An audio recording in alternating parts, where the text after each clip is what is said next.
I'm not an outdoor person. I'm extremely attached to the lifestyle that modern technology has provided me. From central heating and air conditioning to indoor plumbing and bidets. So, when I was presented with the task of going outside of my comfort zone and being enveloped by nature, I was genuinely apprehensive of the idea. But I realized that a nice change of scenery would be good for me. So I got ready.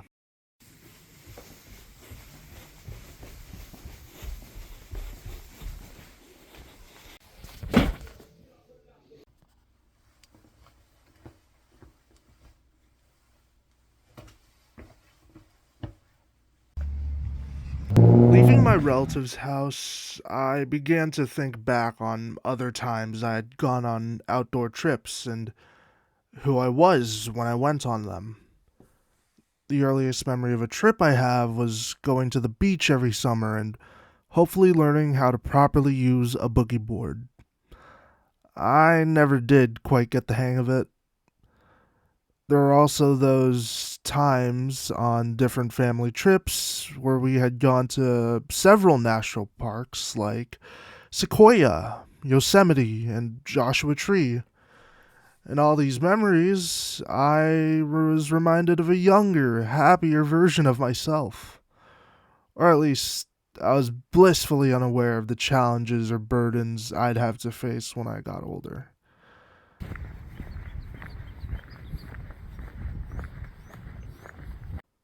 Should I even be doing this?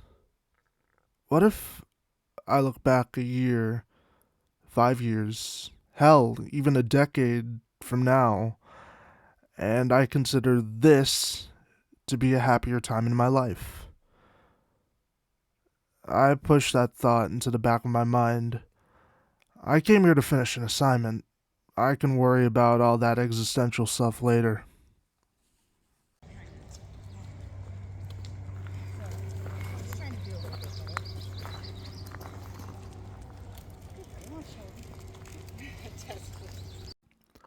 The path of beauty, from my limited understanding of the concept, directly connects to the concept of divinity.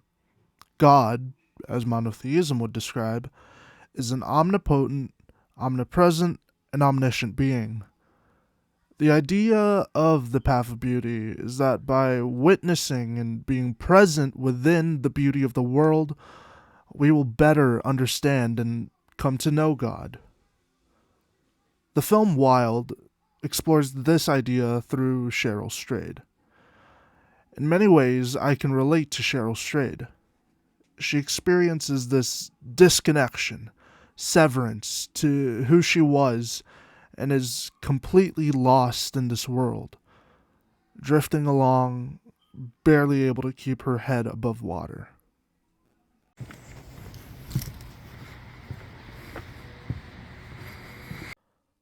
A part of her wants to swim back to shore and face the waves as they come. But there's the other part of her that wants to drown out everything.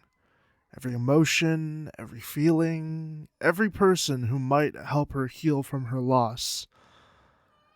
I've been feeling like this too. I don't know how long or for what exact reason, but I can understand why she'd rather sink instead of swim. Why I'd rather stay inside than do this project, in all honesty. Because I'm afraid of what comes after.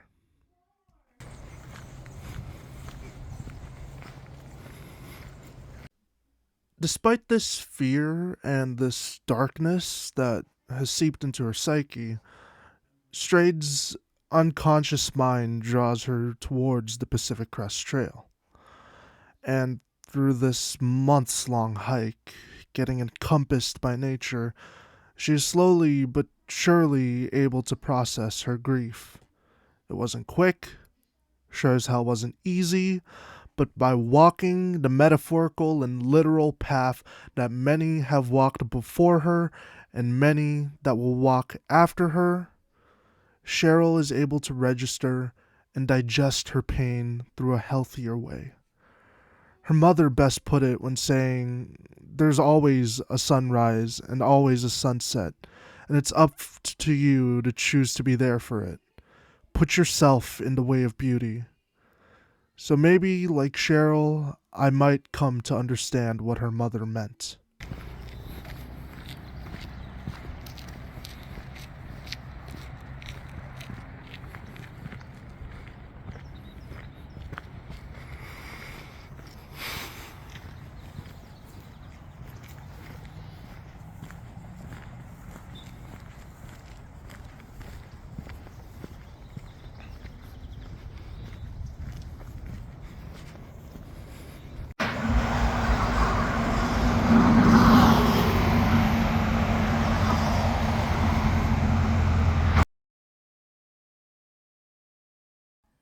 And just like that, I was thrust back into the blaring reality of the modern world.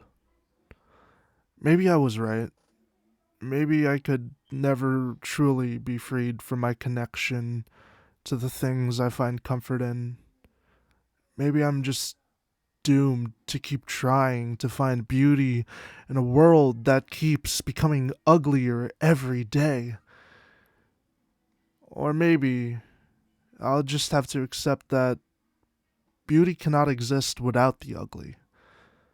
Because if there wasn't ugliness in this world, what's the point in seeking out beauty?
Keltner defined awe as the feeling of being in the presence of something vast that transcends your current understanding of the world.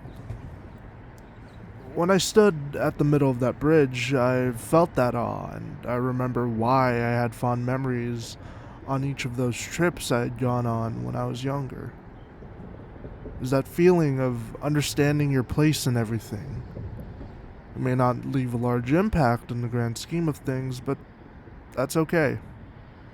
You can just exist, and that's enough.